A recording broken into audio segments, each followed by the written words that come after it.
Alright, how's it going, everyone? Shadow Trucker again. May 24th, 2021.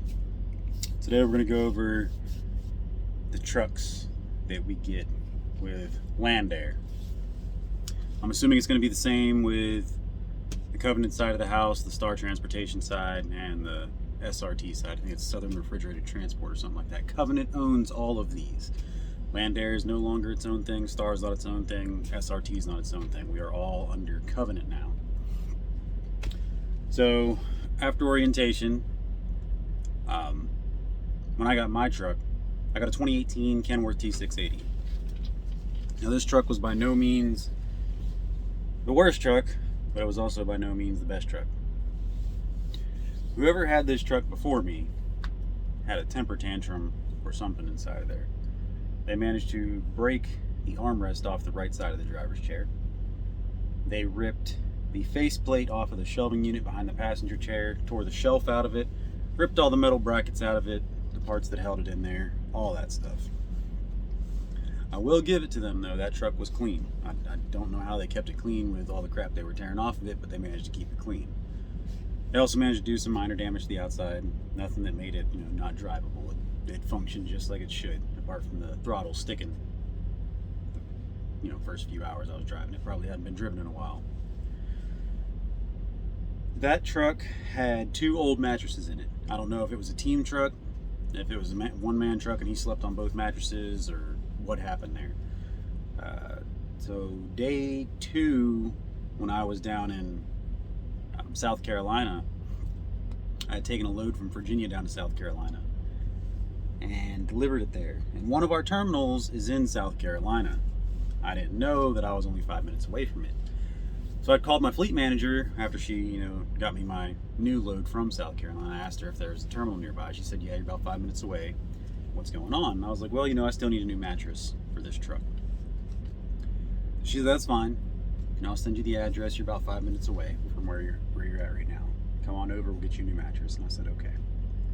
So I got over there, asked about the mattress. Come to find out, these mattresses are brand new. Not brand new to me, but a brand new kind of mattress for trucking. They're a super dense foam with a universal cover, apparently. So these covers are somewhat waterproof.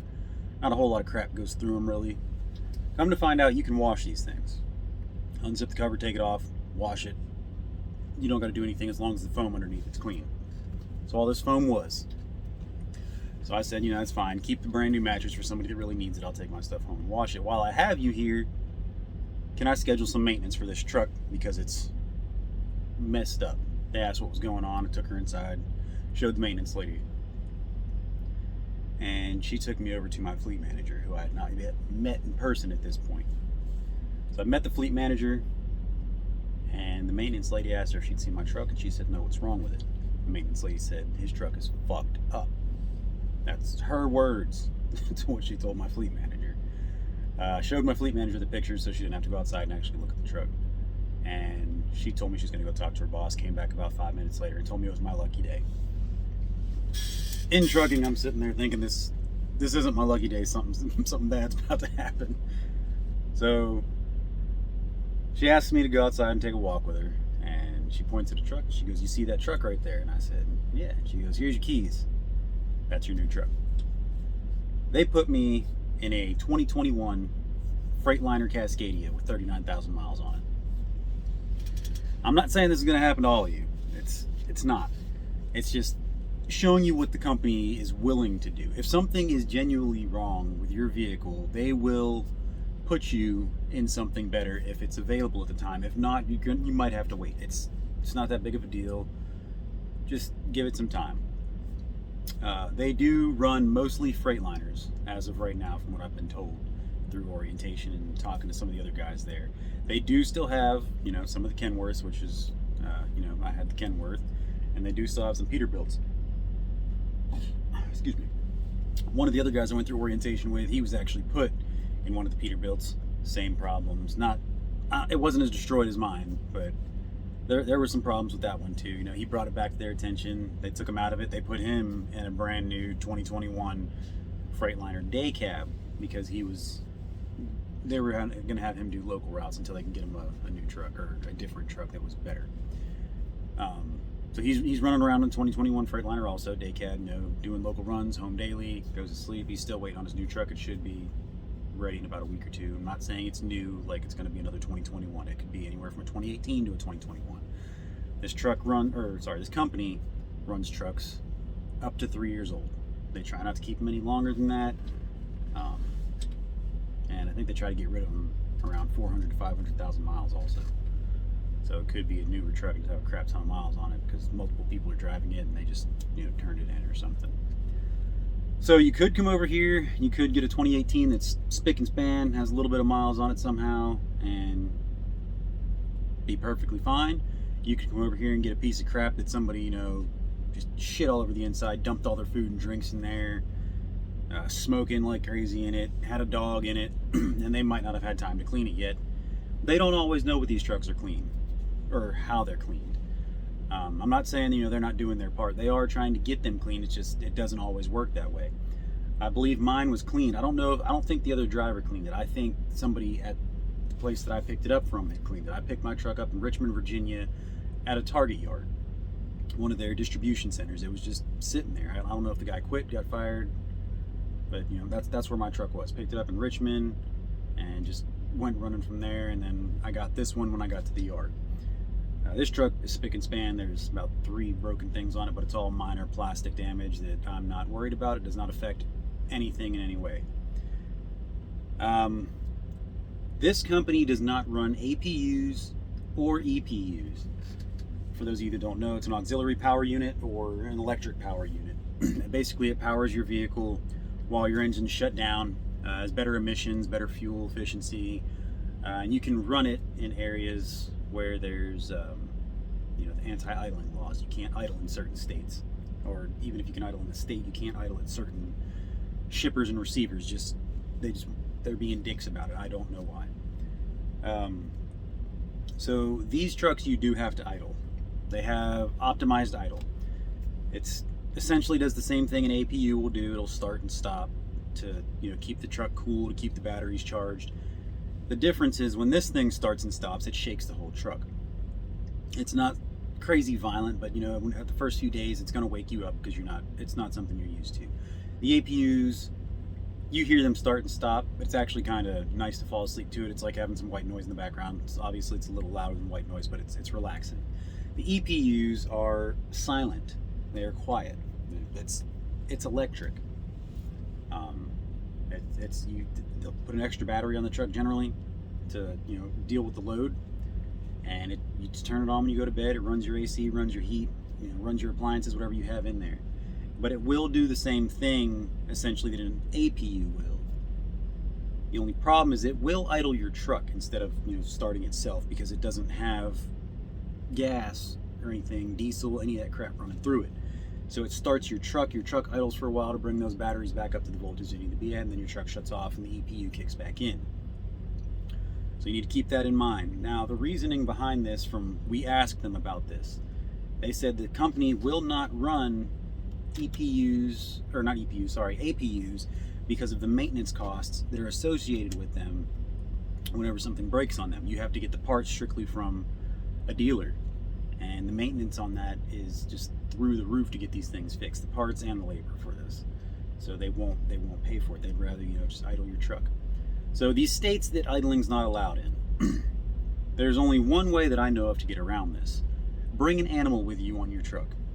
A cat, a dog, a bird, a rat, I don't care what it is. You bring an animal on that truck, and they can't tell you can't idle your truck, which animal cruelty.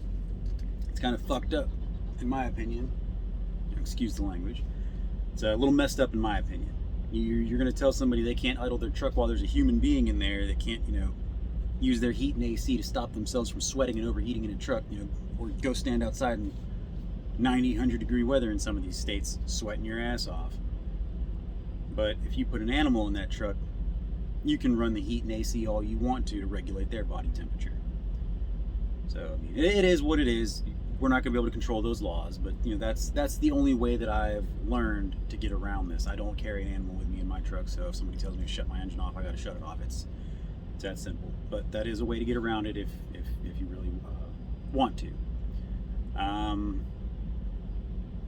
So yeah, that's the 3 kinds of trucks we carry. You're probably going to have a Freightliner if you come over here. They're great. If you haven't ever driven one, they're pretty smooth. We do not really drive manuals. There's a few left in the company, but they are all on the day cab side. So, you know, if you're over the road for a week or 2 at a time, you're not going to be worrying about manuals. I mean, you could ask them for one. Maybe they have one if you really want one. I don't know why you would. Unless you're hauling heavy, you don't need a manual. But you can ask them for it if you really want it. And I doubt you're going to get it, but you know, it doesn't hurt to ask. Worse, they're going to tell you no. They're not going to fucking fire you for asking for a manual truck. I think that just about covers everything. Oh, forgot. You don't get snow chains as far as I know. Unless they give them to us during the wintertime. They're not on your truck when you get your truck. There was also no spare oil, spare washer fluid, spare coolant on this truck when I got it. I got some straps to secure cargo in the trailer, and I got my warning triangles and my fire extinguisher. That's about it. There wasn't even washer or wiper blades. There weren't any extra bulbs, extra fuses, none of that stuff. You can ask maintenance for them when you're there and get some of them. They're not going to give you a crap ton of stuff because they don't know you. They don't trust you. They don't know if you're going to lose it, if you're going to sell it, if you're going to throw it away, if you're going to give it to your best friend and then quit. It is what it is. You can go buy some stuff if you want to. It's not crazy expensive. If you buy something and have to use it, the company will reimburse you for it if it was not given to you when you got your truck. If you have these newer trucks, they do, some of them, not all of them, some of them have refrigerators in them, like mine. I got a fridge in here. And some of them have inverters in them too, some of the newer ones, the 2021s, and I think some of the 2020s will. The inverter, I think it's 1800 watts. They will not install anything over 2000 watts in your truck. If you want an inverter in your truck and it does not have one, you have to buy the inverter, the cords, the inline fuse, and the connections to connect to the batteries. They will not provide any of it. You purchase it, schedule a date with maintenance, they'll install it all. Let's see what else am I forgetting here.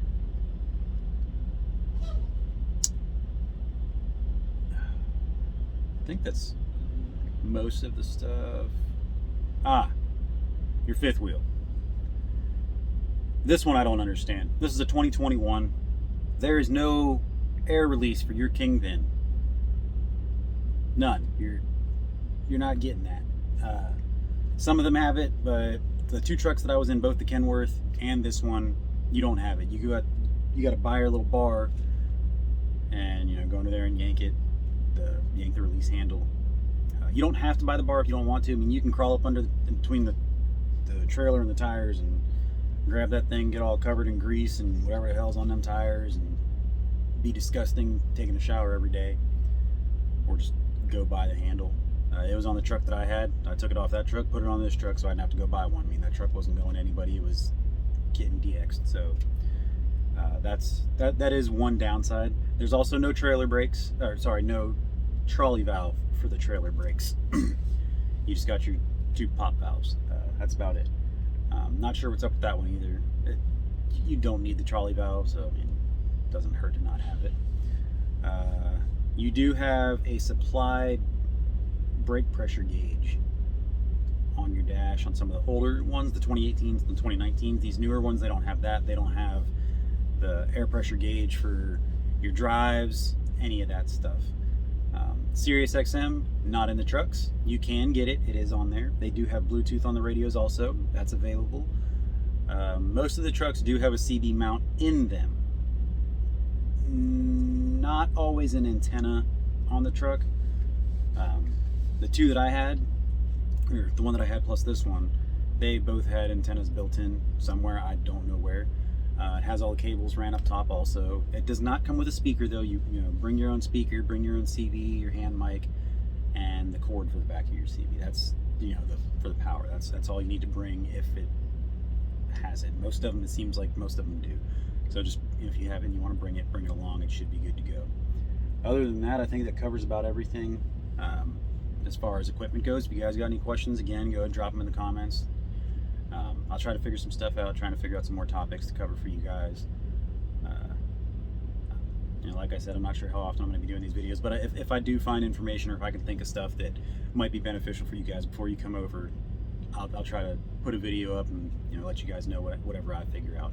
If you guys have questions that I'm not answering, and don't hesitate to ask me. If I know the answer, I'll give it to you. If not, I'll try to figure it out. If I can't figure it out, I'll point you towards somebody that can figure it out. Well, that's all. You guys take care. Have a good one.